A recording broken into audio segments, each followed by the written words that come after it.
Air assault.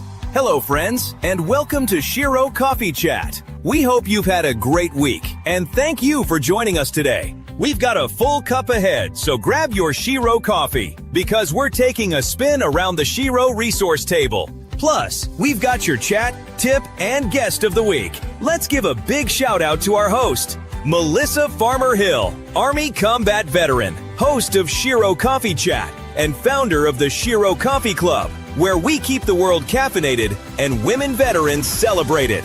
And now, reporting for duty and ready to lead the conversation, Melissa Farmer Hill. Aerosol! Good morning, friends. I am Melissa Farmer Hill, retired Army veteran and founder of the Shero Coffee Club, where I amplify the voices of women veterans and women who show up as champions in everyday life. And I do this through coffee, tea, and conversations led right here on Shero Coffee Chat. Yes, good morning. So I hope you have had a great weekend and are ready to get into it.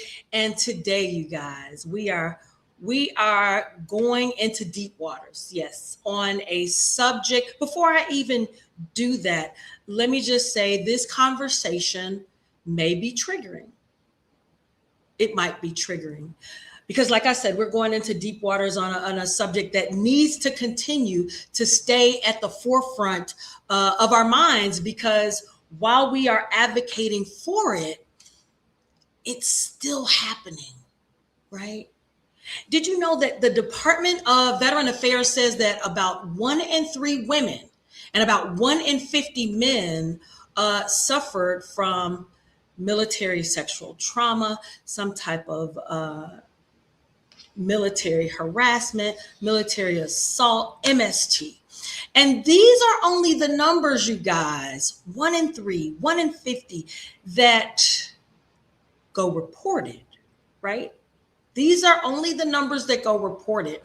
And today we are going to talk to someone who is gratefully, I am grateful for it, leading the charge in definitely stepping up and supporting our survivors. My guest, Shelley Huckins, is the Chief of Operations for Shield of Sisters. Shield of Sisters is a nonprofit organization serving survivors of military sexual trauma and sexual assault. Shelley herself is a military spouse of 34 years. Yay, Shelley.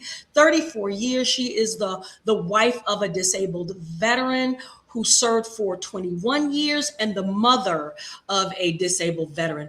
Her lived experience within military and veteran families informs every aspect of her leadership and her advocacy. She has an academic background in psychology and education. Shelley's research focused on secondary PTSD. If you don't know about that, we're going to learn about that. And that secondary PTSD was in military-connected children. And this is the work that continues to shape her trauma-informed approach to survivor care. It shapes her systems development and organizational leadership. Now, as Chief of Operations, she oversees survivor services, retreat programming, staff training, and day-to-day operations, while also helping guide strategic growth and partnership. Shelley works alongside her sister, who is the founder and CEO of Shield of Sisters, united by a shared mission to ensure survivors are believed, supported, and empowered to heal with dignity. Ladies and gentlemen, this is going to be a powerful session. And I want you to make sure that you pay attention. I want to welcome Mrs. Shelley Huckins. Hi, Melissa. How are you? I'm well. Thank you so much for having me. It is my pleasure to be here. I'm just so glad that we met through National Headache Foundation. Shout out to National Headache Foundation. Yes, we love them. And that's where I learned. Like I saw you guys at the MIC, but that's where I learned so much more about your organization. And for those who don't know who the MIC is, we throw these acronyms out, Shelley. That's the military way. Right. It's the Military Influencers Conference. I am so glad that you said yes. I am so grateful that you are here. And I just really want to get into this conversation. And my first question is, Shelley, what led you? Because you could have done a million other things, right? But what led you to this work? Well, first of all, I'm passionate about veterans. Anything I do, I want to be connected to a veteran community. I come from a long line of veteran family. You mentioned it in my introduction, not just my husband and my son, but my sister, both my father and my stepfather, my grandfather, my uncles, on both sides. We're just a military family. I grew up in a military community. In fact, just a fun little historical fact. On my mother's side, my ancestors owned most of Fort Knox, Kentucky. Oh, wow. Before eminent domain came in, and the government under eminent domain came in and took it to build Fort Knox. Did they get any gold? No. I'm sorry. No, that was long before there was gold there. Yeah. In fact, they went from being very wealthy landowners to being sharecroppers because they weren't given any money for that land. Mm-hmm. And now we can only go in once a year to visit the ancestral burial grounds. Oh, wow. So that's how far back our military connection goes. What led me to this work was I went to college very late. We felt like, as a military family, with my husband deploying all the time, that our children needed a steady parent at home. So I stayed at home. I was the household six, as the military says. There you go. And then I went to college in my 40s, studied psychology. And the school that I went to was very interested in us focusing on one area of research. So all of my research was in PTSD.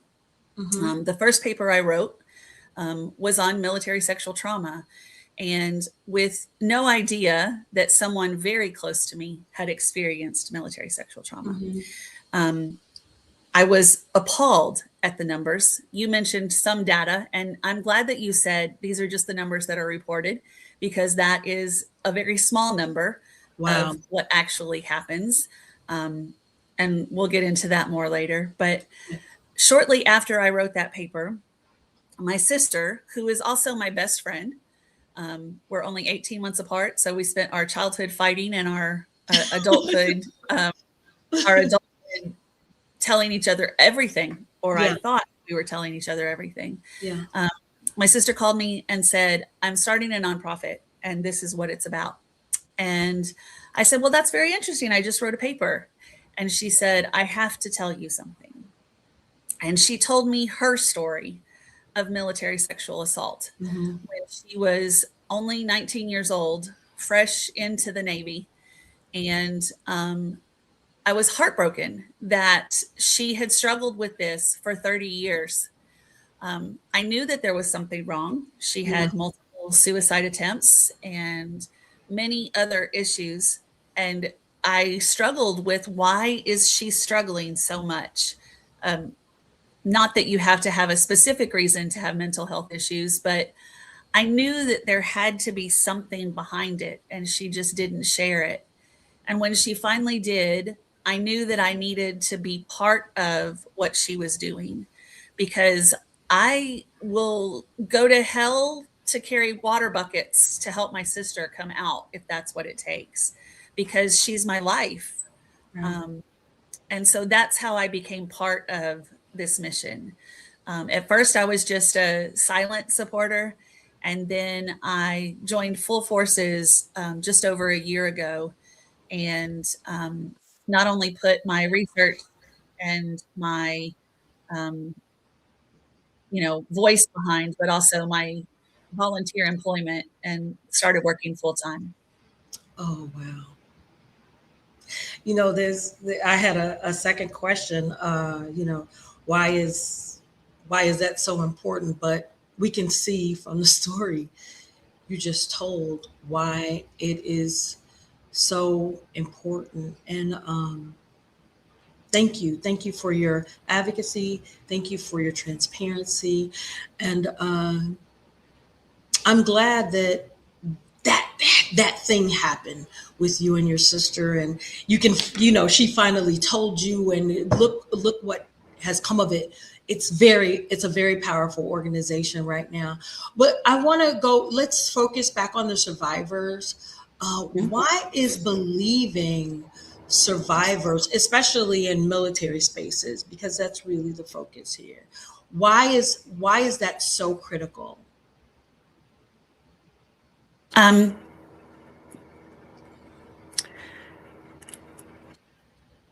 Have you ever had something happen to you and you know for a fact that it happened, and you tell somebody and they go, that didn't happen, and you feel demoralized, Right. dehumanized, even if Right. it wasn't something traumatic? You know it happened. You saw Right. that thing. That thing happened. Um, when something traumatic happens to you and people don't believe you,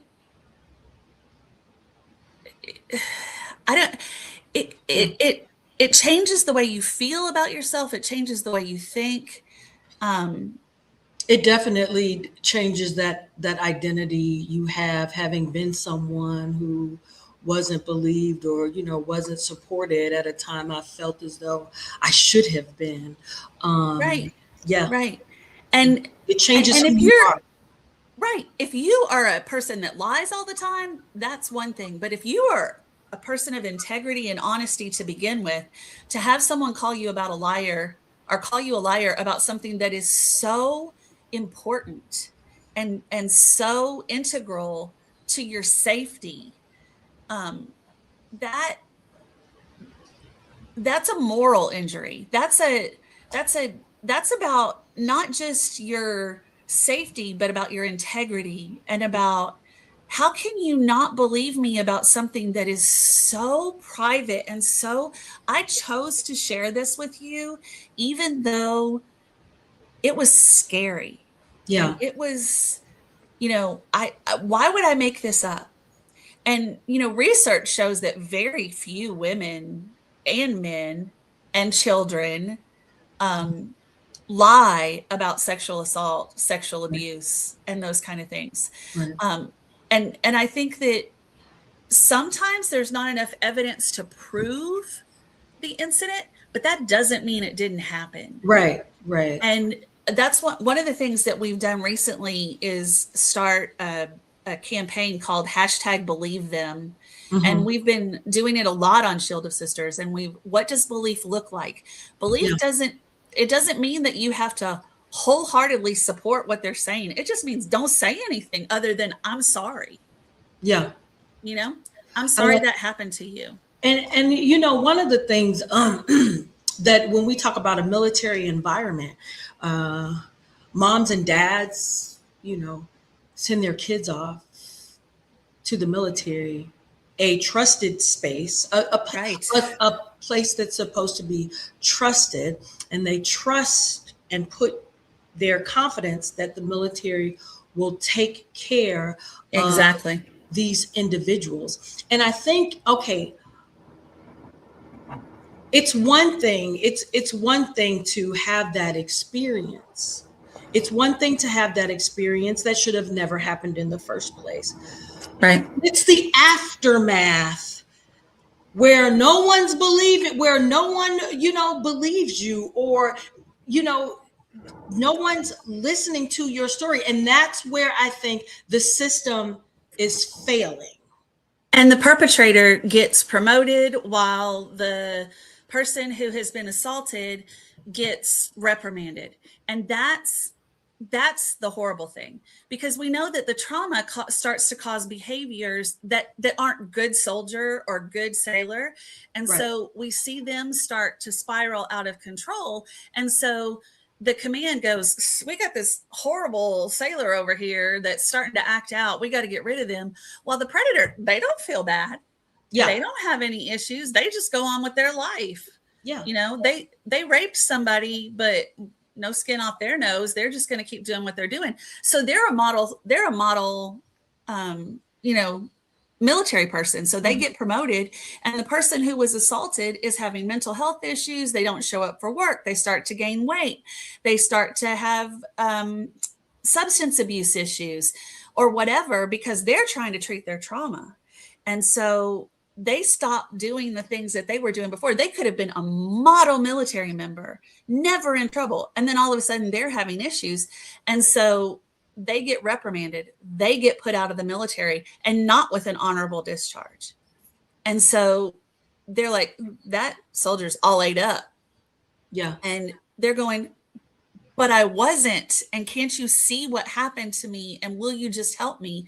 And that's what so many of our stories that we hear are, it screwed up my life. It destroyed my life. And now I can't even get, I don't even have an honorable discharge. So I lost my my college benefits. I lost my career. I lost my dream. I lost everything. And I can't get a job outside of the military either, because they look at that DD 214 right. and I have nothing. They destroyed my life and nobody believes me. And that's where Shield of Sisters steps in. We don't care what your discharge looked like. Unlike a lot of VSOs who will only take you if you have an honorable discharge or whatever, we say, hey, tell me about your discharge. Why did you have a less than honorable? And they say, well, I started gaining weight. I started drinking. I had money problems. And we're like, oh, that's all trauma. That's all trauma. Come on, we're going to take care of you. And so we don't care what your DD 214 looks like, unless it was for like killing somebody. That's right. Different. We don't care what your DD 214 looks like. We don't care when you got out, why you got out. We understand why your DD 214 looks like that. It's because somebody did assault you and we believe you. Somebody did harass you and we believe you. We hear you. We got you, girl. We got you, boy. We're going to take care of you. I like that. I like that because, you know, it's funny you should say that, because there are warning signs of survivors who might be struggling in silence. And you just gave a lot of them. It could be the drinking. It could be several things. And then once they come to your organization, or then you find out, well, they were assaulted. And that's how all that stuff started to spiral. But sometimes you don't get to that. But are there other warning signs? I'm just glad you mentioned that, because I didn't think about that. But are there other warning signs potentially that you may see? Oh, yeah. I've heard of people who intentionally gain weight because they're tired of sexual harassment, and they think, excuse me, if I put on weight, they'll leave me alone. Wow. They won't be attracted to me anymore. So they won't talk to me that way. Yeah. They show up late for work where they were a stellar employee before. If I come in late, they'll leave me alone because they won't have time to mess with me. They start spending money and they end up in financial trouble because that, we get that endorphin, that dopamine rush that makes us feel better after we've had trauma when we spend money. Drug and alcohol problems where they had none before because they're trying to self-medicate. All of those kind of things, going AWOL. Going AWOL can be a thing because they're just trying to get away, get away from it all. Right. Having an aggressive attitude when they've been a compliant person before, or being compliant when they've been aggressive before. Any change in behavior that's drastic like that needs to be paid attention to. And that's just part of being a trauma-informed leader. And we need to look at that. That's something that needs to be part of training. I agree. Leaders need that trauma-informed training to pay attention to the people in their units. And so why is it so hard, do you think, for leaders to get it right? And as this is what's coming up for me. A phrase we used to say, when I served 20 years on active duty, and in my earlier career, we used to say it, F up, move up. And that was like a little joke, but it was about someone in the office that, maybe, they did something really bad, but yet they still got promoted.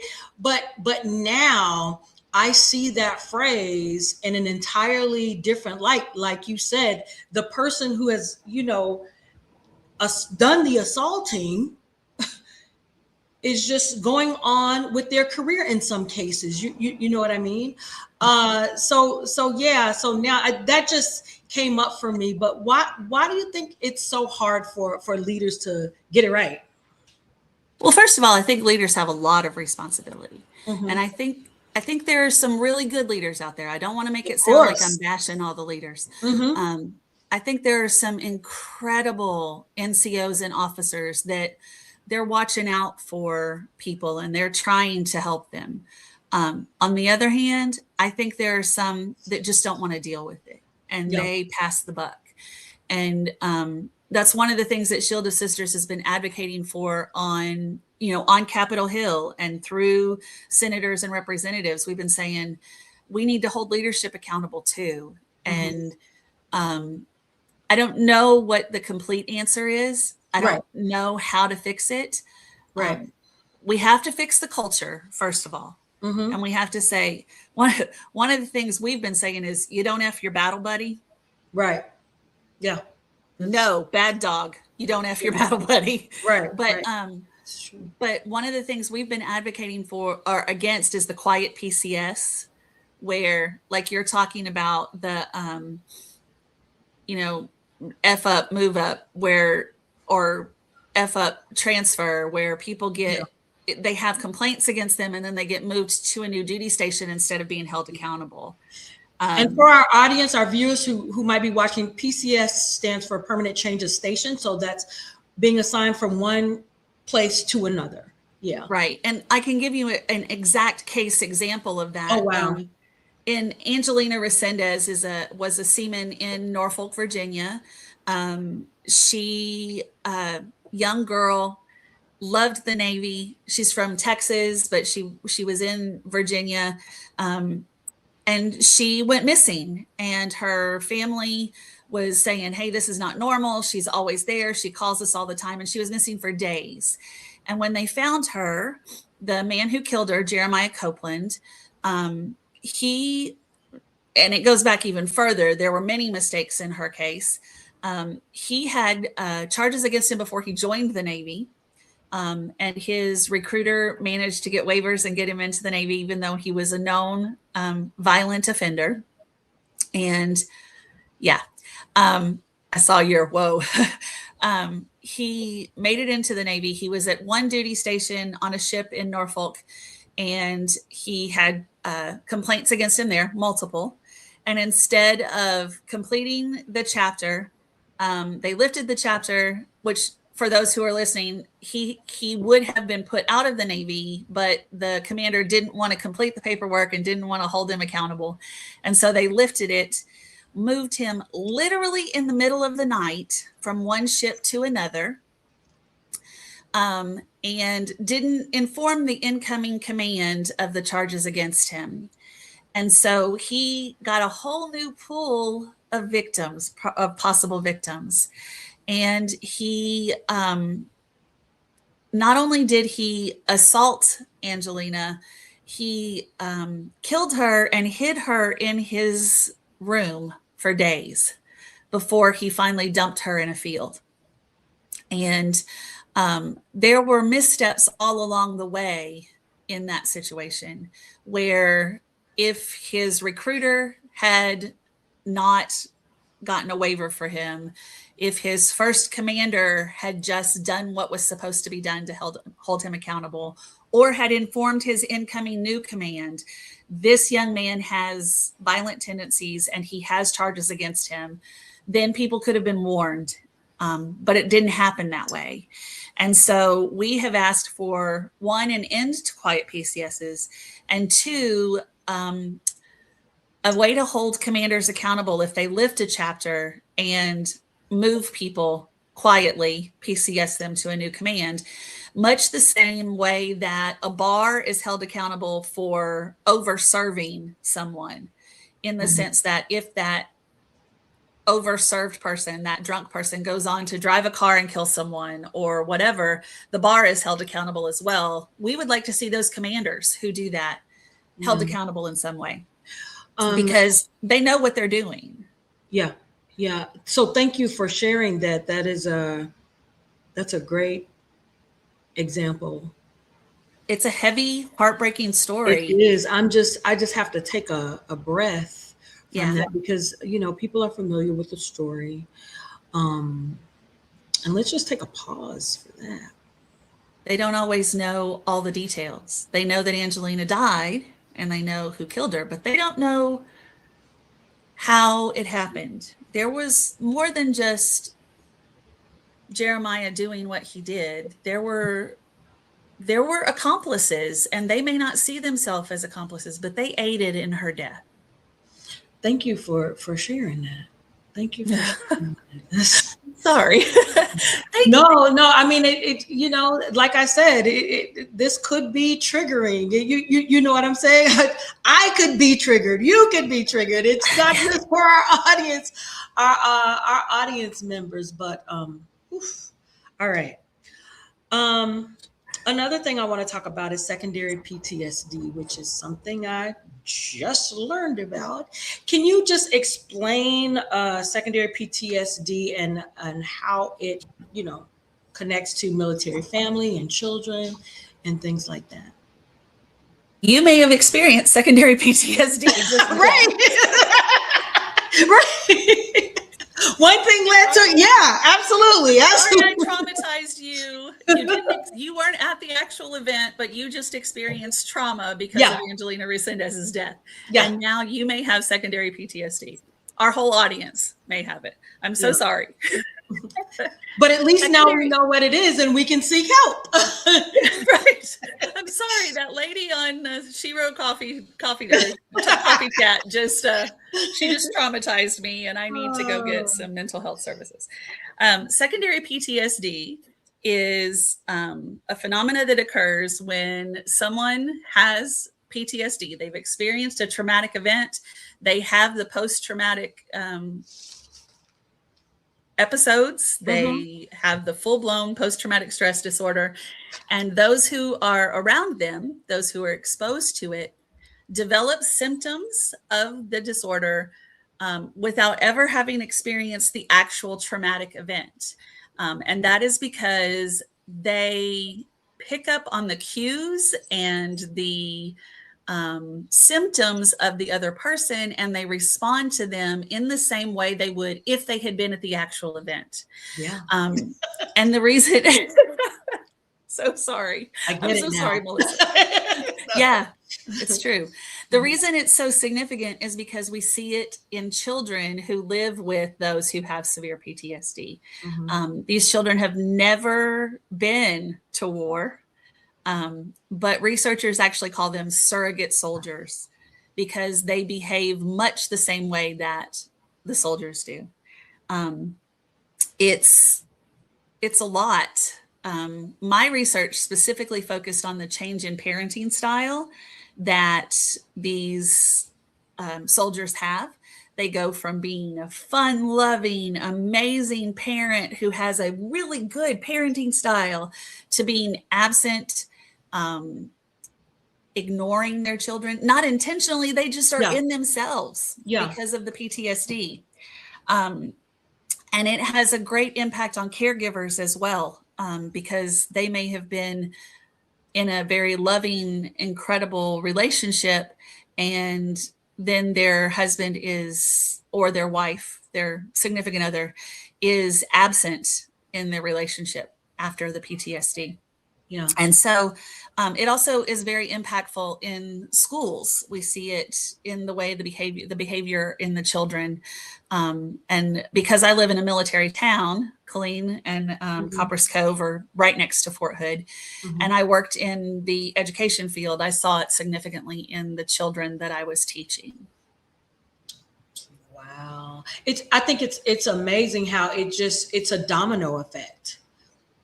One event, or one what we call significant emotional event, can Right. just cascade into just a number of things. So thank you for explaining that. I want to talk about the organization in and of itself. I know you guys have a number of programs. We do. I'd like for you to talk about two things: restoration retreats and the Battle Angels Network. Can you tell us a little bit about those two those two things you do within your organization? Right, absolutely. Our restoration retreats are our key program. They're the linchpin in our organization.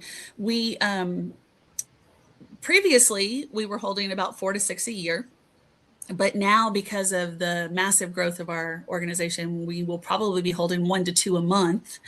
Right now we have That's 80 a good women. thing. It is fantastic. Mm-hmm. Growing pains are wonderful and challenging. Yeah. Yeah. The restoration retreats we have a proprietary curriculum, and it's phenomenal.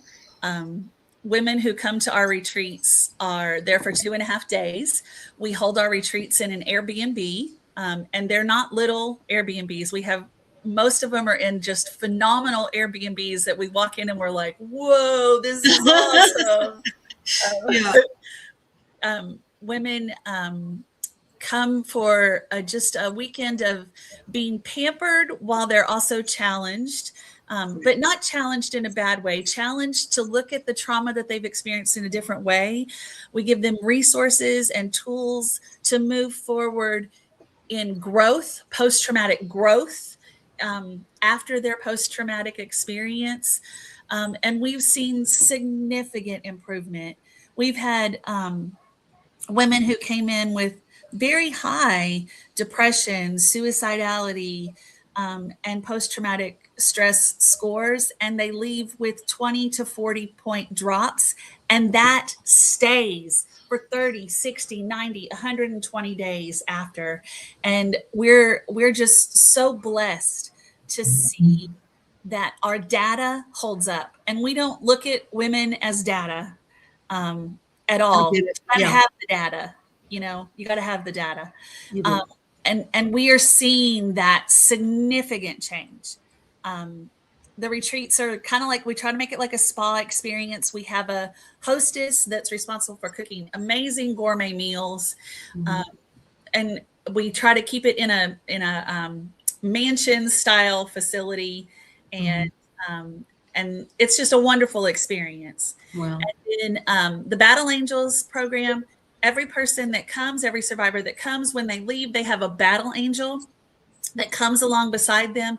And that's someone who's also been through the program, who has done well, and who has chosen to continue to be a mentor for someone else, and carry on with them. So we build community, we give them support, and we're seeing great success in what's going on.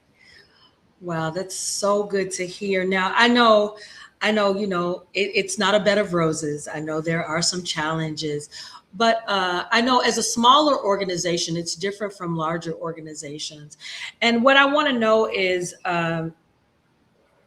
what do you do, especially when you have larger organizations adding MST, to their programming without the same depth, without the same experience, without the same expertise, without that, to me, it's what you guys do is so intimate.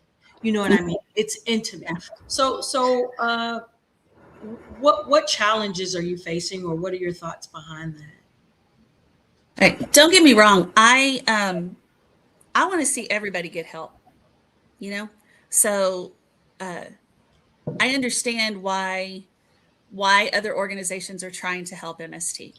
But Shield of Sisters only does MST.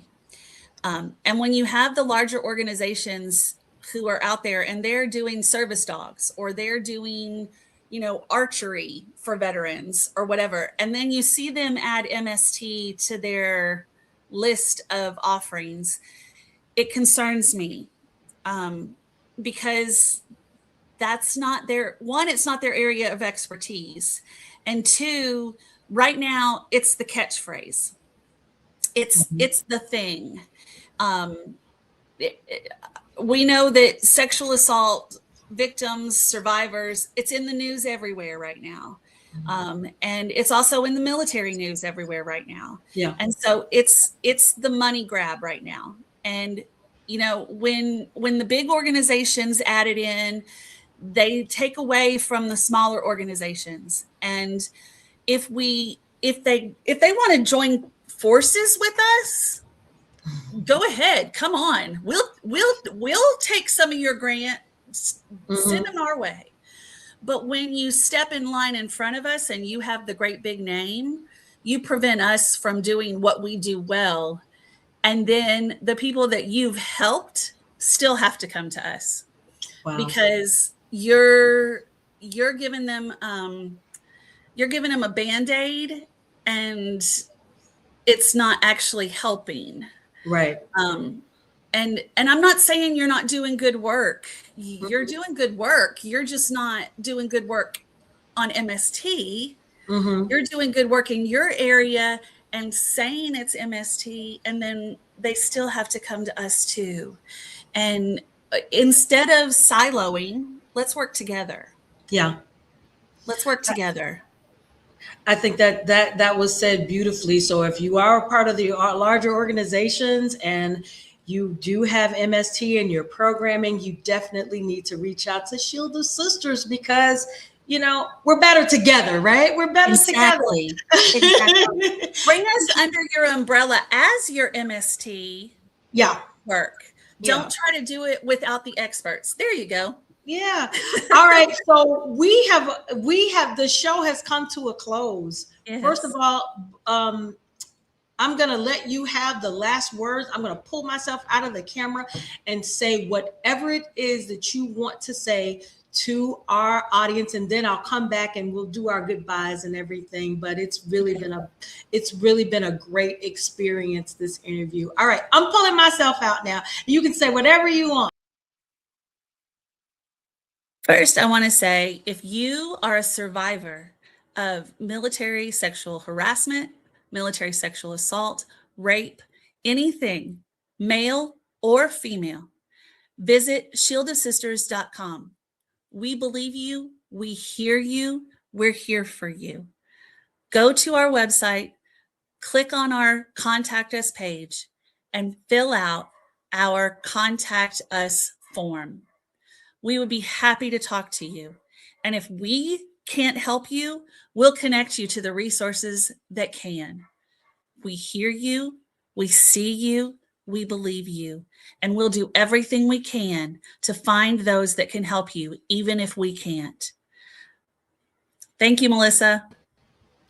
You are welcome. And again, thank you for your passion for MST and healing. Thank you for just your transparency. Thank you for the stories you brought us today. Thank you for helping us learn about secondary PTSD, which we experienced it right live on camera. Right. I'm so sorry I brought trauma to your show. Right. No, but I it's a necessary conversation. It's a conversation that we need to stop hiding. We just have to break that barrier of silence, and that's how you heal, and that's how you get restored and things like that. But I just want to really thank you for just being leading the charge in MST, the entire organization, everything that you do, from restoration retreats to Battle Angels Network, Battle Angels Network. It is a blessing to meet you, and it is I feel confident in knowing that our sisters and our brothers are getting taken care of, because there are organizations like Shield of Sisters out there, and just thank you. Thank you so much. Thank you, Melissa. It's been my pleasure to be here. Thank you for supporting us and bringing a voice to our survivors. Absolutely. We're going to have to get some coffee or some tea to your retreats. We definitely. Oh, awesome. We go through a lot of coffee at the retreats.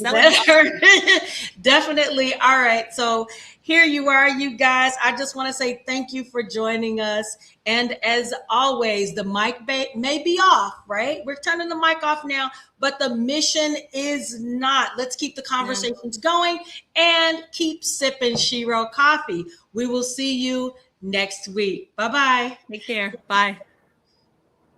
Hey there, thank you so much for hanging out with us on this week's Shero Coffee Chat. Don't forget, smash that subscribe button so you never miss what's coming next.